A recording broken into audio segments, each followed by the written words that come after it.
दोस्तों, हम सभी के घरों और मोहल्लों में अभी गजानन विराजमान हैं। यानी कि 19 सितंबर को कई भक्तजन अपने घरों में गजानन लेके आए हैं। तो क्या आप जानते हैं कि इसकी शुरुआत कब हुई? आइए इस वीडियो में हम यही जानेंगे। स्वागत है आप सबका अपने ही YouTube चैनल की कलयुग के चमत्कार संतों की वाणी में। तो दोस्तों, आइए जानते हैं कि ये गणपति उत्सव कैसे आरंभ हुआ, किसने शुरू किया, इसकी क्या मंशा थी। गणपति उत्सव की शुरुआत 1893 ईस्वी में महाराष्ट्र से लोकमान्य बाल गंगाधर तिलक ने की थी। इससे पहले भी गणपति महोत्सव मनाया जाता था, लेकिन वह सिर्फ घरों तक ही सीमित था। और जिस विशाल रूप में आज हम देख रहे हैं कि ये देश के क्या बाहर के देशों में भी कोने कोने तक फैल गया है, उस समय ये कुछ घरों तक ही सीमित था और आज की तरह पंडाल नहीं बनाए जाते थे, ना ही सामूहिक गणपति विराजते थे। श्री तिलक उस समय एक युवा क्रांतिकारी और गर्म दल के नेता के रूप में जाने जाते थे। वे बहुत ही स्पष्ट वक्ता और प्रभावी ढंग से भाषण देने में माहिर थे। ये बात ब्रिटिश अफसर भी अच्छी तरह से जानते थे।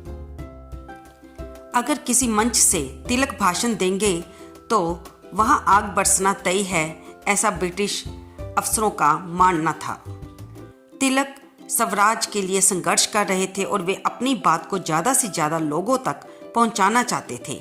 इसके लिए उन्हें एक सार्वजनिक मंच चाहिए था जहां से उनके विचार अधिकांश लोगों तक पहुंच सके। इस काम को करने के लिए उन्होंने गणपति उत्सव को चुना और इस सुंदर भव्य रूप में ये छोटा सा त्योहार बदल गया, जिसे आज हम देखते हैं, और इसे सुंदर भव्य रूप दिया जिसे आज हम देखते हैं। तिलक के इस कार्य से दो फायदे हुए। एक तो वह अपने विचारों को जन जन तक पहुंचा पाए और दूसरा ये कि इस उत्सव ने आम जनता को भी स्वराज के लिए संघर्ष करने की प्रेरणा दी और उन्हें जोश से भर दिया, क्योंकि उत्सव ने सभी धर्मों के लोगों को एकत्रित किया, उनमें जोश भरा, उनमें देशभक्ति जगाई और वे ब्रिटिश सरकार के विरुद्ध इकट्ठे खड़े होने शुरू हो गए। इस तरह से गणपति उत्सव ने भी आज़ादी की लड़ाई में एक अहम भूमिका निभाई।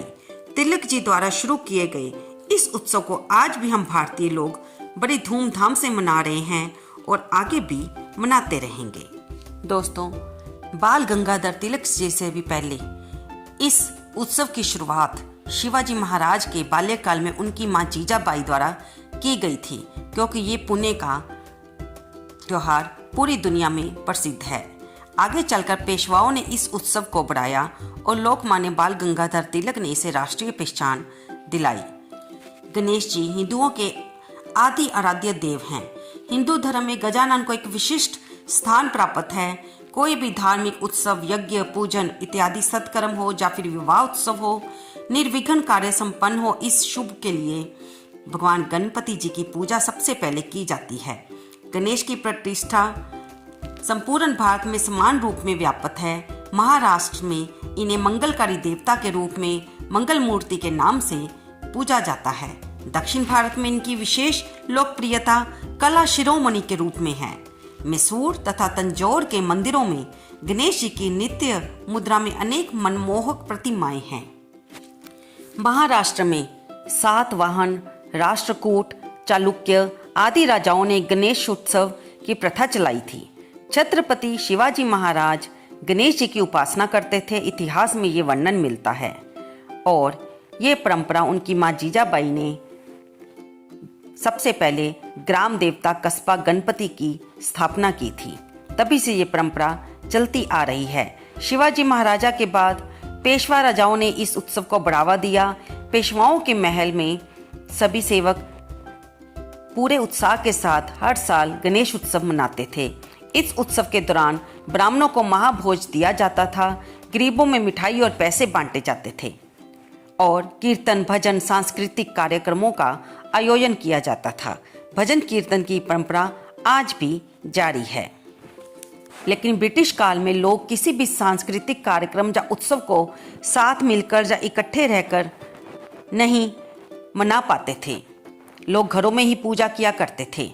तब लोकमान्य बाल गंगाधर तिलक ने पुणे में पहली बार सार्वजनिक रूप से गणेश उत्सव मनाया। आगे चलकर ये प्रयास एक आंदोलन बना और स्वतंत्रता आंदोलन में इस गणेश उत्सव ने लोगों को एकजुट करने में अहम भूमिका निभाई। पूजा को सार्वजनिक महोत्सव का रूप देते समय उसे केवल धार्मिक कर्मकांड तक ही सीमित नहीं रखा गया, बल्कि गणेश उत्सव को आज़ादी की लड़ाई, छुआछूत दूर करने और समाज को संगठित करने तथा आम आदमी का ज्ञानवर्धन करने का जरिया भी बनाया गया। इस से एक आंदोलन पैदा हुआ जिसने ब्रिटिश साम्राज्य की नींव हिलाने में महत्वपूर्ण योगदान दिया। वीर सावरकर तथा अन्य क्रांतिकारियों ने गणेश उत्सव का उपयोग आज़ादी की लड़ाई के लिए किया।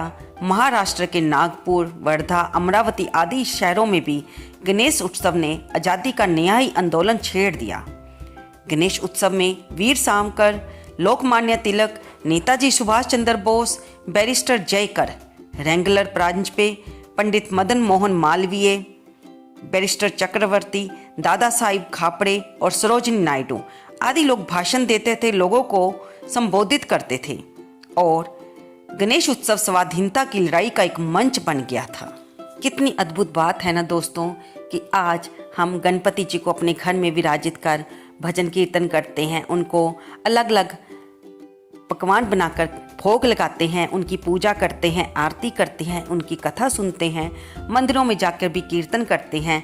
लेकिन जब हमारा देश आज़ादी की लड़ाई लड़ रहा था तो इस महोत्सव ने एक अहम भूमिका निभाई थी, जिसमें हमारे देश के क्रांतिकारी इस मंच के बहाने लोगों को इकट्ठा करके उन्हें में जागृति लाते थे कि अपने देश को आज़ाद कराएं, और उन्होंने इसे स्वाधीनता की लड़ाई का एक मंच बना दिया था। अंग्रेज भी गणेश उत्सव के बढ़ते स्वरूप से घबराने लगे थे। इस बारे में रॉलेट समिति रिपोर्ट में भी चिंता जताई गई थी।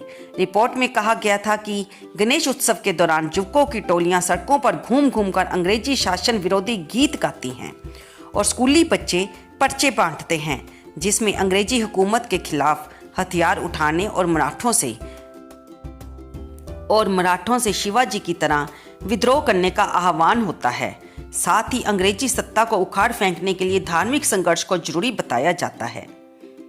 लोकमान्य बाल गंगाधर तिलक ने 1893 में गणेश उत्सव का जो सार्वजनिक पौधारोपण किया था वह अब विराट वट वृक्ष का रूप ले चुका था। वर्तमान में केवल महाराष्ट्र में ही 50,000 से ज़्यादा सार्वजनिक गणेश मंडल हैं। इसमें अकेले पुणे में 5,000 से ज़्यादा गणेश मंडल हैं। इसके अलावा आंध्र प्रदेश, कर्नाटक, मध्य प्रदेश, उत्तर प्रदेश, गुजरात में काफ़ी संख्या में गणेश उत्सव मनाया जाता है और अब तो विदेशों में भी गणेश उत्सव मनाया जा रहा है। तो दोस्तों, आपको ये जानकारी कैसी लगी? क्या आप पहले इस जानकारी को जानते थे? नहीं ना? फिर भी कमेंट बॉक्स में मुझे अवश्य लिखकर बताएं कि आपको ये बातें पता थी। और गणपति महोत्सव को पूरे उत्साह के साथ अपने घर में, अपने घर के पास वाले मंदिरों में जाकर मनाएं। अगर आप अपने घर में गणपति जी नहीं विराज कर पाए हैं किसी कारण से, तो अपनी कॉलोनी में जिनके घर भी गणपति जी आए हैं उनके घर में जाकर उनका कीर्तन करिए और उनके दर्शन करिए। आपको ये वीडियो कैसी लगी? कमेंट बॉक्स में जय गणपति देव, गणपति बप्पा मोरया लिखना तो बिल्कुल ना भूलें। धन्यवाद दोस्तों।